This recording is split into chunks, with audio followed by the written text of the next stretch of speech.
This campaign is gaining momentum because we're doing something very, very radical. We are listening to the American people.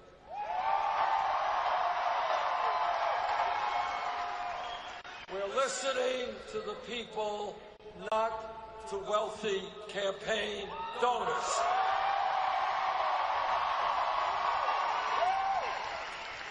We are listening to workers in Oklahoma and all across this country who are telling us they cannot make it on $9 or $10 an hour.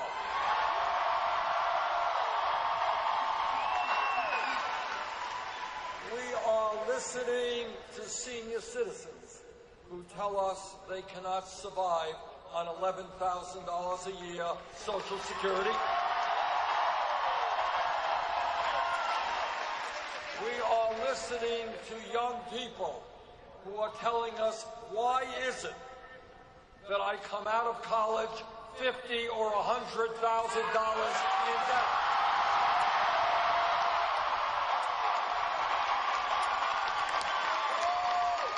What kind of stupidity is it that we punish people for getting an education?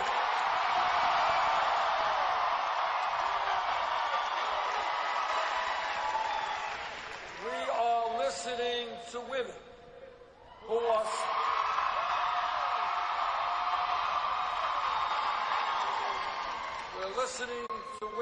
are saying, why is it that we are getting 79 cents on the dollar compared to them?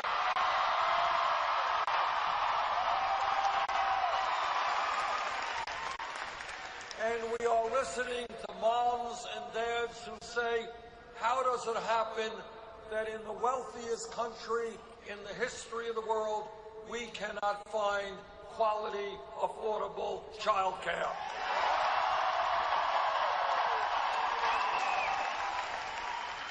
We are listening to our African American brothers and sisters.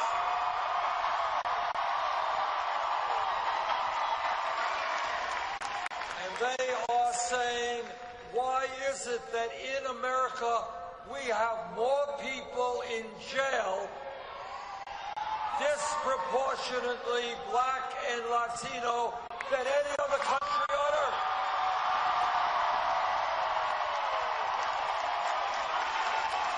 And they are telling us the time is now for real criminal justice reform.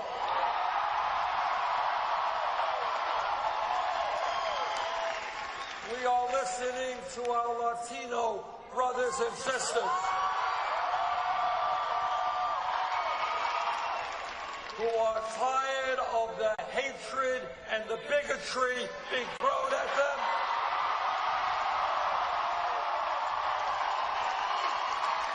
Who are tired of living in the shadows and want a path toward citizenship.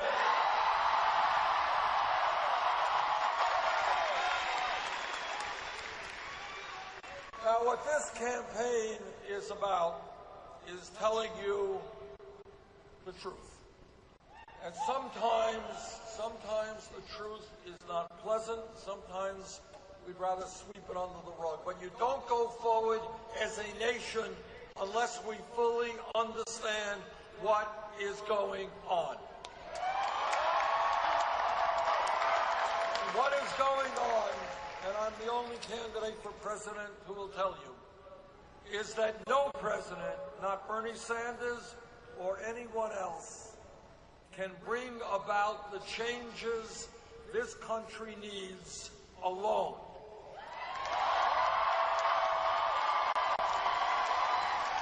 This campaign is not electing somebody for president and then the people withdrawing and forgetting about political involvement.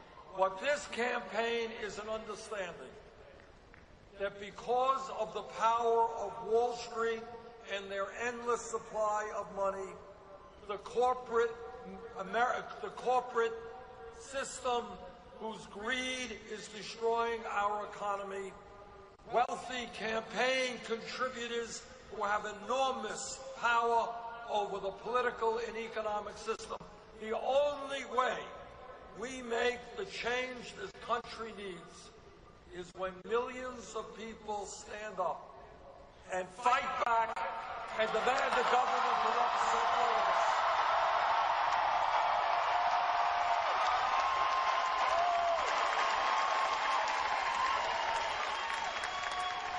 And that is, as all of you know, how real change always takes place. Change, real change, never starts at the top on down. It always starts from the bottom on up.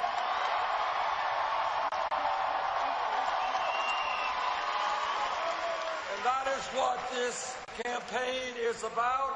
It is a campaign that says to Wall Street and the billionaire class, you cannot have it all.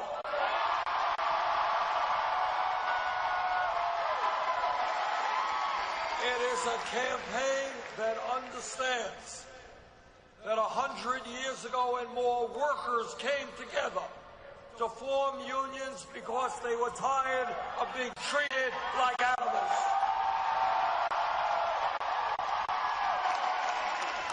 It is a campaign that understands that 150 years ago, African Americans and their white allies began the process of saying that in America we will not tolerate racism and bigotry.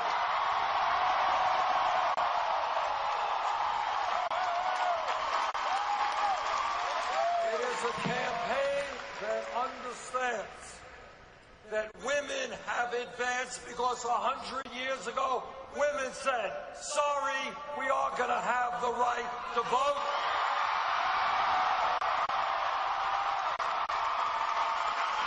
And women and their male allies said, in America, women will not be second-class citizens.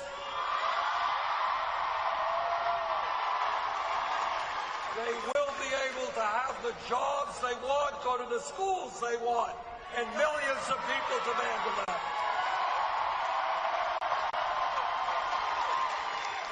And what change is about, and this is how change occurs. If we were in this room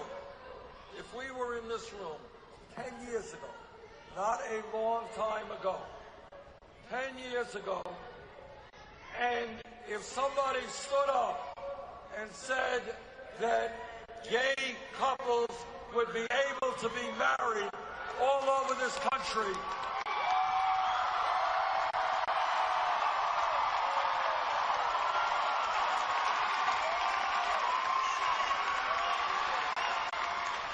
okay, excuse me, we have a medical issue over here. Can we get a medic over here? Do we have a medic or a doctor in the room?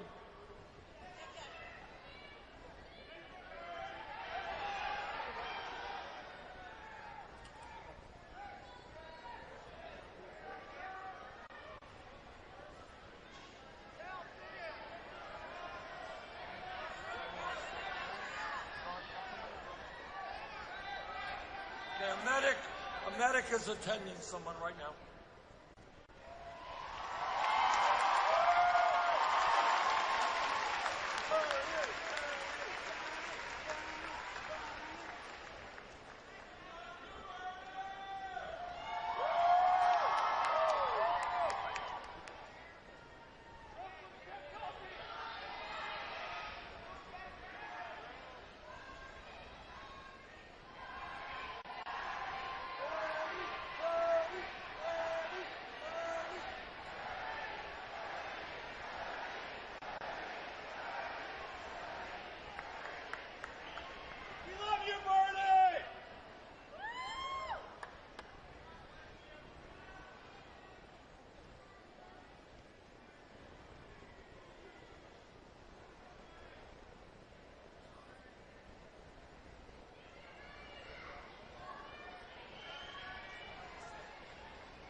know, a lot of people have been here for a long, long time. Okay, but I think the person is being escorted out now. Is that right? We okay? Okay.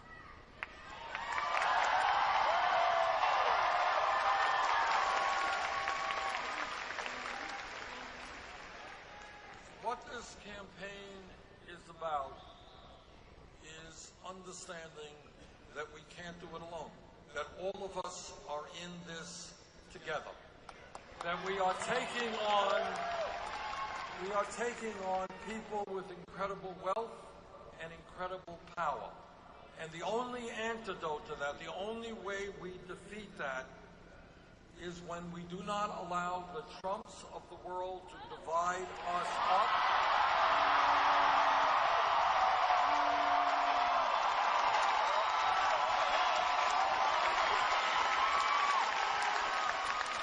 When we stand together as black and white and Latino and Asian American and Native American,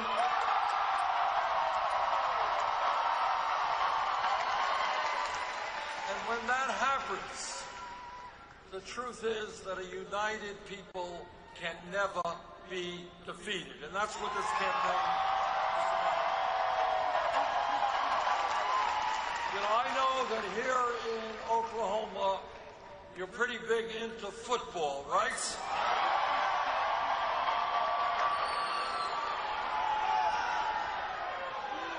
But here's the difference.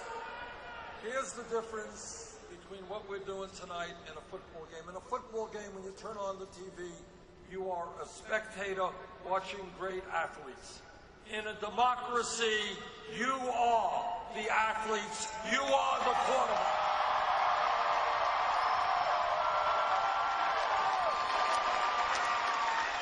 You know, a lot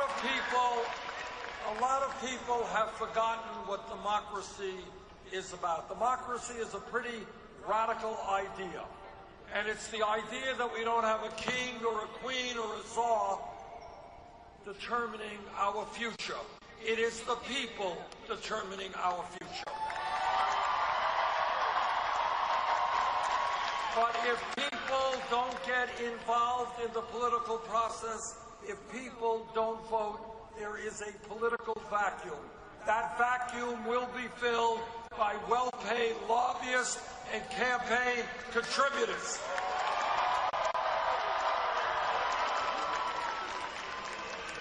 Our job is to make certain that the government of the United States of America represents us, not just the 1%.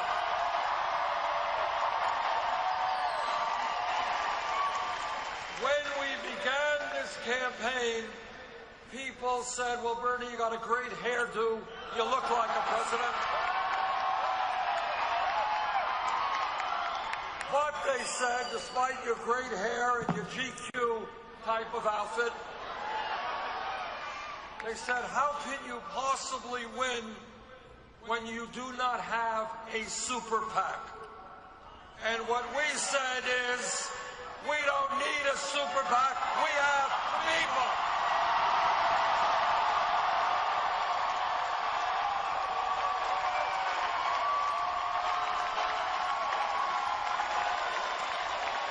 And something absolutely amazing has happened over the last 9 months. We said, look, we're not going to have a super PAC. We don't represent billionaires or corporate America or Wall Street. But we're going to have to raise some money. And you know what happened?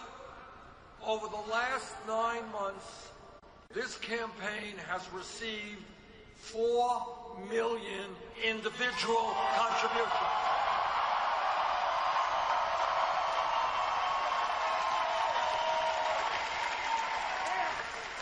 And you know what the average contribution is?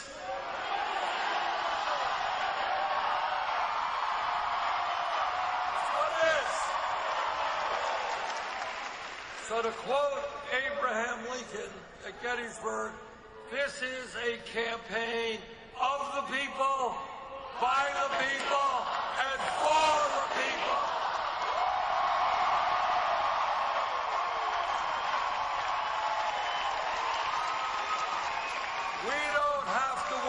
about Wall Street or big campaign donors telling us what we have to do. We're going to listen to the people who contributed $27.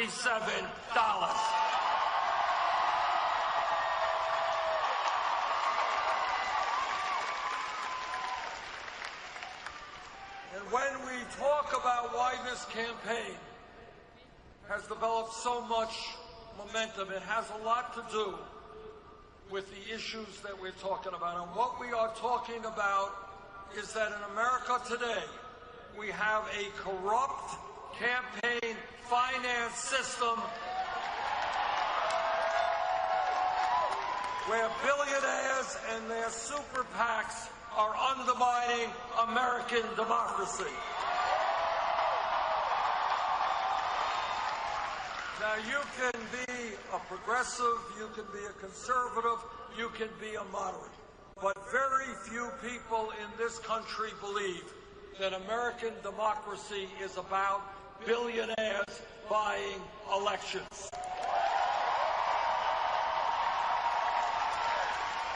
And that is why, together, we are going to overturn this disastrous Citizens United Supreme Court decision.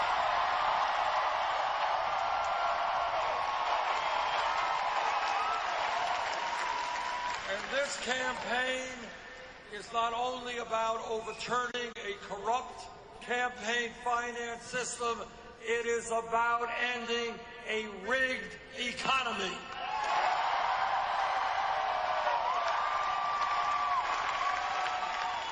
Today in Oklahoma and in Vermont and all over this country, millions of people are working longer hours for lower wages, while almost all new wealth and income is going to the top 1%.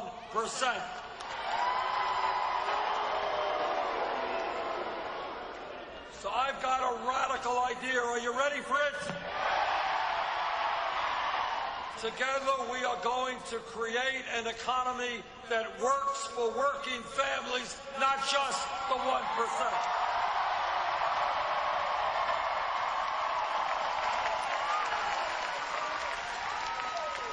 And when we look at what goes on in this country, it is not just the corrupt campaign finance system, not just the rigged economy.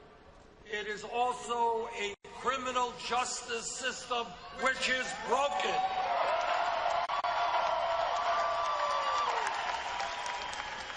We have 2.2 million Americans in jail. We spend $80 billion a year locking up people. It's time for real reform of a broken criminal justice system.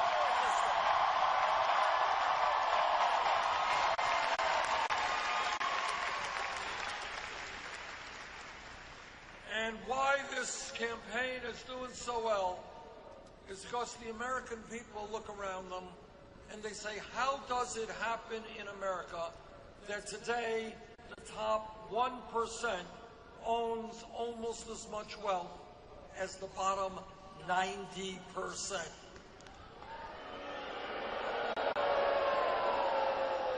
How does it happen that the 20 wealthiest people in this country own more wealth than the bottom half of America, 150 million Americans? How does it happen that one family, the Walton family of Walmart, owns more wealth than the bottom 40%? So let me say a word about the Walton family. You know, you'll hear from my Republican colleagues about welfare abuse, how poor people rip off the welfare system. Let me tell you who the major recipient of welfare in America is. It is the Walton family. Many of their employees are paid wages so low that they end up on Medicaid, food stamps, and in subsidized housing. And you pay taxes to subsidize what the Walton family does not pay their workers. I say to the Walton family, the wealthiest family in America, get off of welfare, pay your workers a living wage.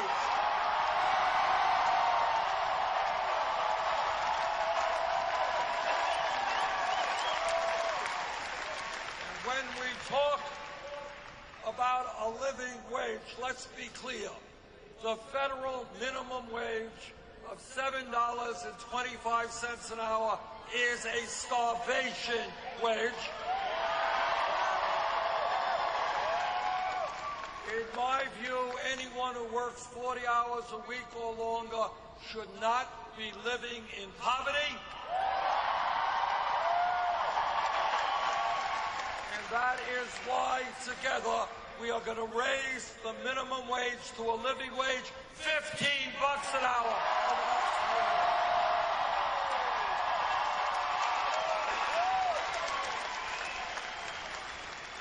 And I hope that every man in this room will stand with the women and fight for pay equity for women workers.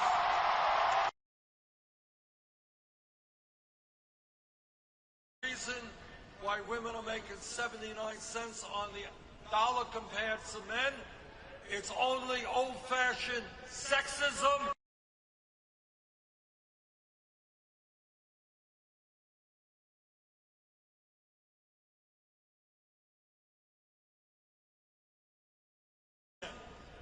That the figures you see in the newspaper about official unemployment do not tell the whole truth.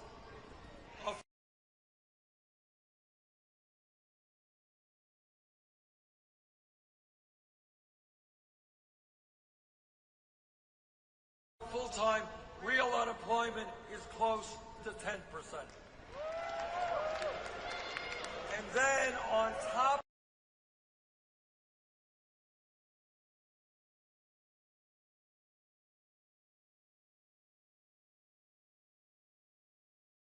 white kids who graduated high school between 17 and 20 years of age is 33%. Latino kids, 36%. African American kids, 51%.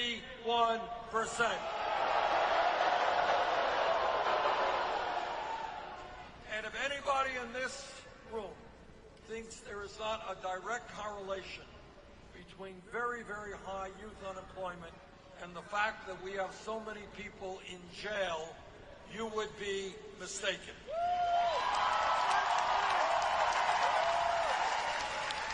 So are you ready for another radical idea? Together, we are going to invest in jobs and education for our youth, not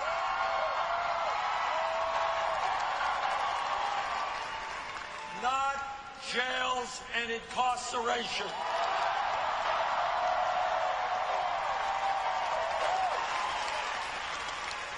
At the end of our first term, we will end the disgrace of having more people in jail than any other country.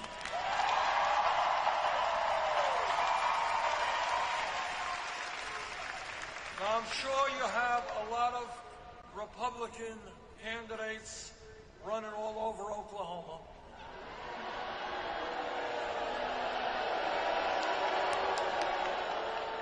Well, they're talking about a lot of things. They're talking about how we got to cut Social Security, how we got to cut Medicare and Medicaid, and how we have to give huge tax breaks,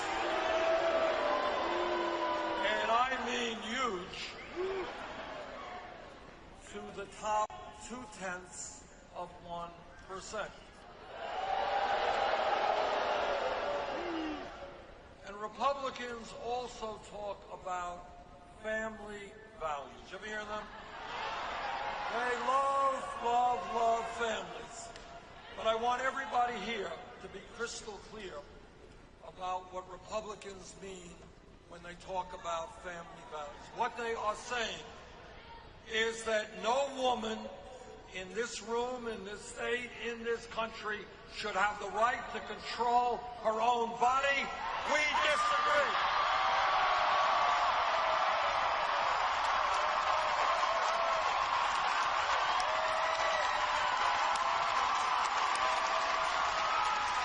What they are saying is that the federal government should defund Planned Parenthood. I think we should expand.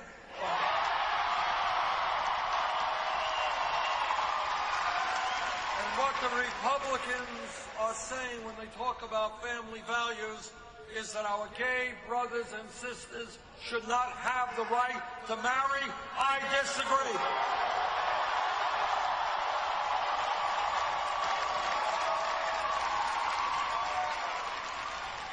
Jane and I have been married for 27 years.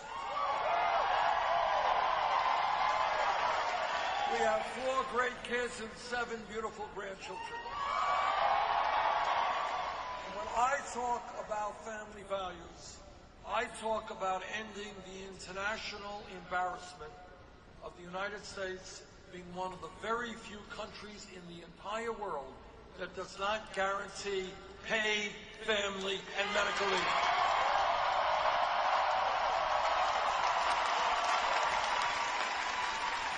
A woman today in Oklahoma or in Vermont has given birth to a beautiful baby.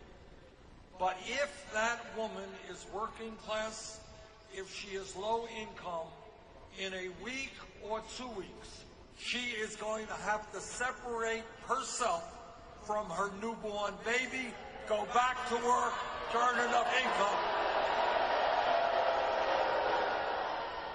That is not a family value. That is the opposite of a family value.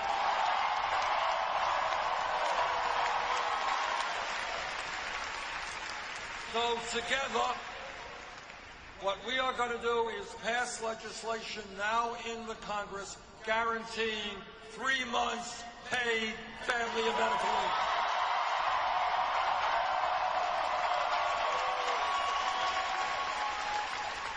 And when we talk about the economy and know how many millions of people are unemployed or underemployed, it seems clear to me that we need a massive federal jobs program to put our people back to work.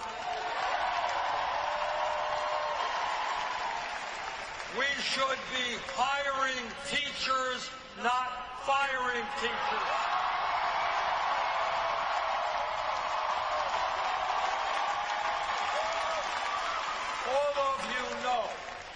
All of you know the disaster that is now taking place in Flint, Michigan. But if anybody here thinks that Flint, Michigan is the only city in America with a collapsing infrastructure, you would not be right.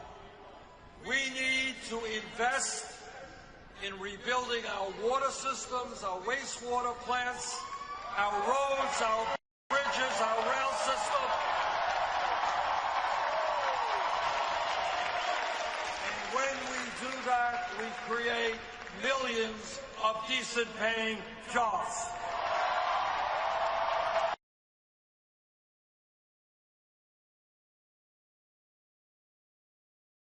All that comes together in one brief story I would like to tell you. Last month, Goldman Sachs, one of the large financial institutions on Wall Street,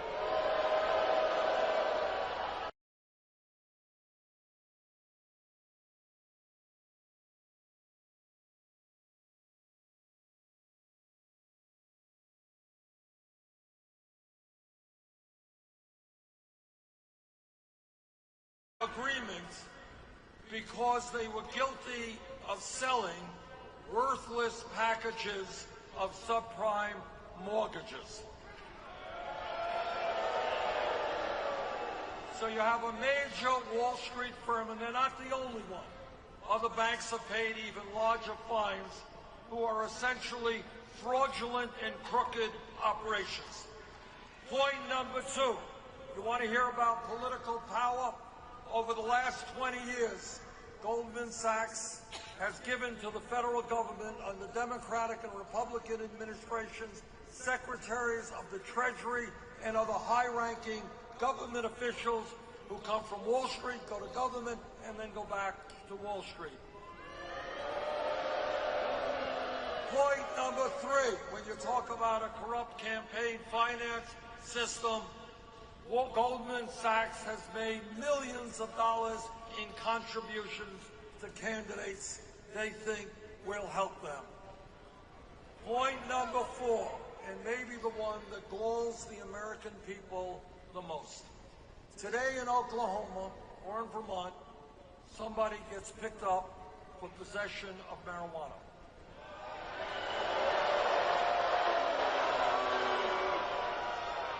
That person will have a criminal record, a police record, for the rest of his or her life.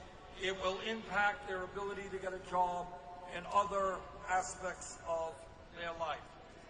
But if you are a Wall Street executive, and if you engaged in reckless and illegal behavior which helped destroy our economy, resulting in millions of Americans losing their jobs, their homes, and their life savings, if you are that executive, you don't get a police record, you get a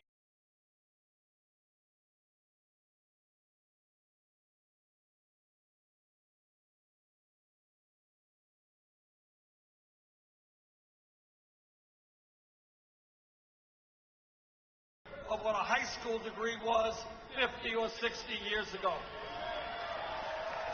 It seems to me, therefore, that when we talk about public education in the year 2016, it is not good enough to talk about first grade through 12th grade.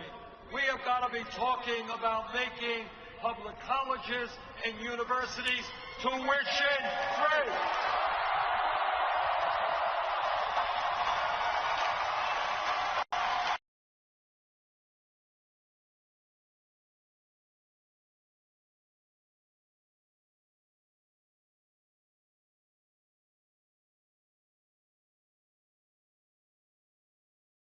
Is that millions of our people today are being crushed by outrageously high levels of student debt. Anybody here with student debt? Whoa. Okay. I have talked to people all over this country, 30,000 in debt, 50,000, 100. Talked to a doctor, graduated medical school, 300,000. Talked to a dentist, graduated dental school, $400,000 in debt. My friends, this is crazy stuff. People should not be punished for getting an education. They should be rewarded for getting an education.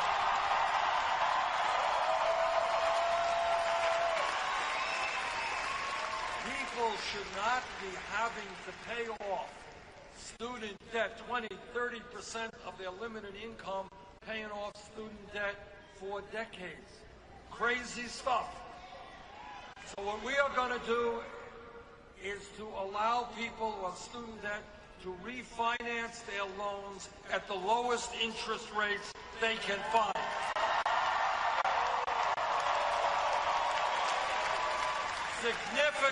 Significantly reducing student debt in America. Now, people say to me, and I hear this every day, hey, Bernie, you're Santa Claus. You're giving away free tuition at public colleges. You want to lower student debt. How are you going to pay for it? Well, let me tell you how we're going to pay for it. We're going to pay for it by imposing a speculation tax on Wall Street.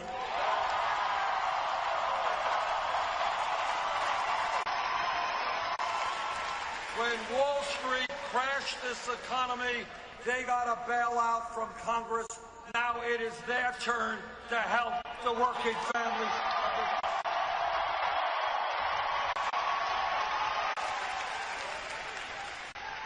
Now, I recognize that I am in Oklahoma, and I I recognize that not everybody in this state will agree with me, but let me tell you something that I believe very strongly. I am a member of both the Senate Environmental Committee and the Senate Energy Committee.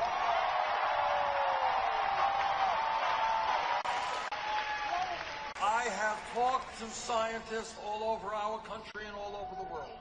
And here is the simple truth, although I know that not all of your elected officials in Oklahoma will agree. But here is the truth. And the truth is, climate change is real.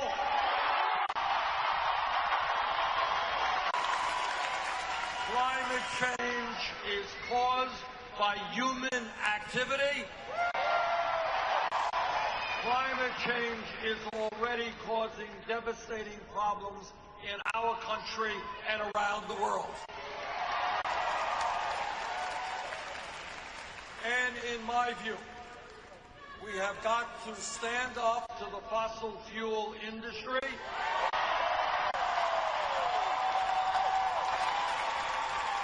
We have got to work with countries all over the world, Russia, China, India, other countries, to transform our energy system away from fossil fuel to energy efficiency and sustainable energy.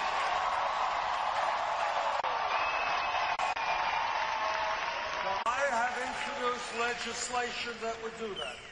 And included in that legislation is the understanding that many workers may be hurt by that transition. We have got to protect those workers and make sure they get good jobs.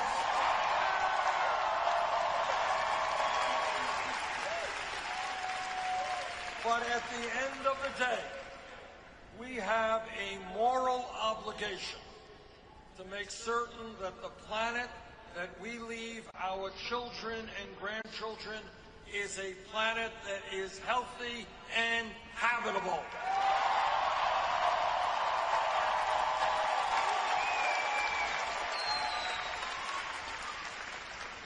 Now, during this campaign, I have been criticized for many, many things. Every day, 5 times a day, and that's great. Love it. Doesn't bother me. And one of the areas that I have been criticized for is saying that I believe our great country should do what every other major country, England, France, Germany, Italy, Holland, Scandinavia, Canada, all of these countries, every major country on earth guarantees health care to all of its people.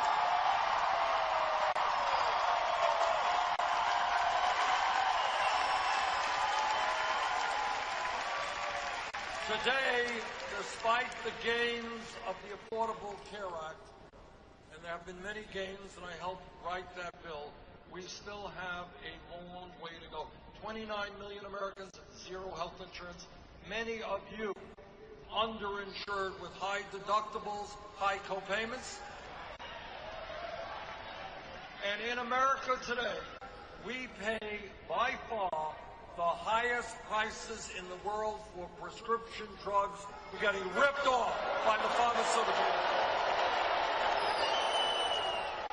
Situation is so crazy that 1 out of 5 people who get a prescription from their doctors cannot even afford to fill those prescriptions. That's crazy.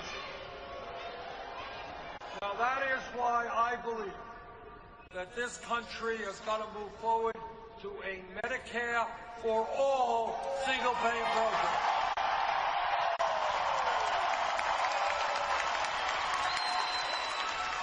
Today, we spend far more per capita on health care than do the people of any other country, almost 3 times more than the British, 50% more than the French, far more than the Canadians. If we move to a Medicare for all system, we can provide quality care to all of our people and save the middle-class families thousands of dollars a year on their health care costs.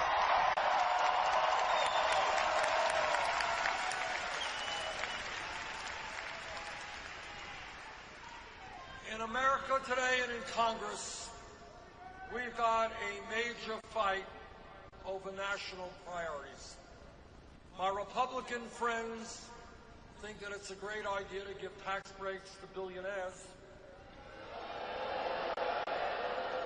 and then cut programs that the middle class and working people desperately need.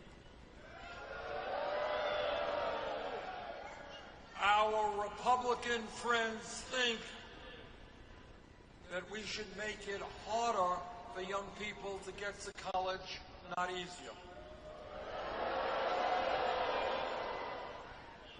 What our job is, and what this campaign is about, is thinking big, not small. It is understanding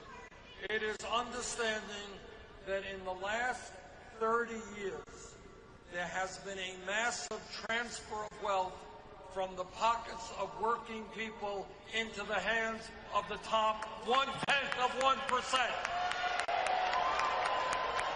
And our job together is to transfer that money back into the pockets of working families.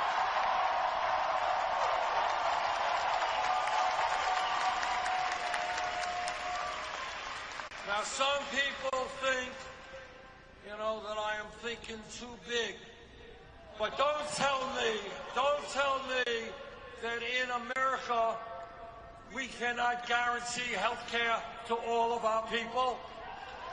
Don't tell me that we don't have the guts to take on the insurance companies and the drug companies. Don't tell me that veterans in this country have to sleep out on the street.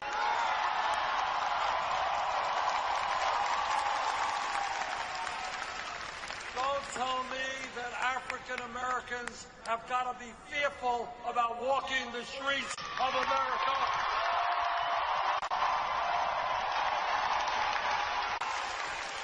Don't tell me that in America we cannot make sure that all of our young people have the ability to go to college regardless of their income.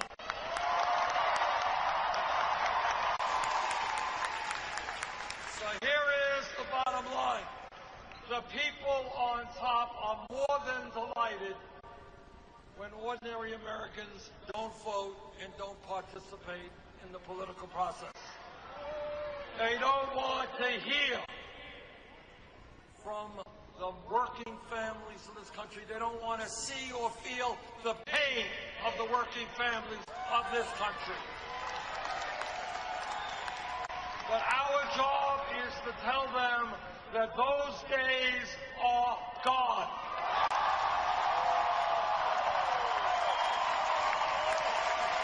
They are not going to continue to get virtually all of the new income and wealth we produce. Now, when we stand together, black and white and Latino and African American and Native American, when we stand together, we can accomplish anything.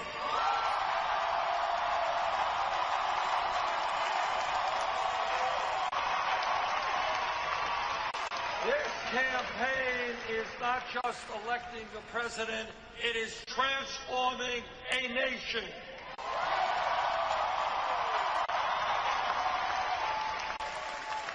And on March 1st here in Oklahoma, you are going to have the opportunity to make history. You're going to have the opportunity to help lead this country in a political revolution.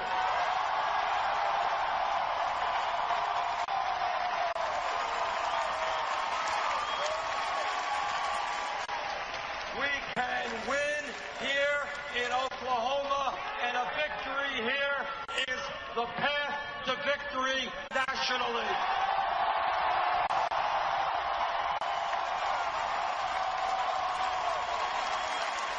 Thank you all for being here.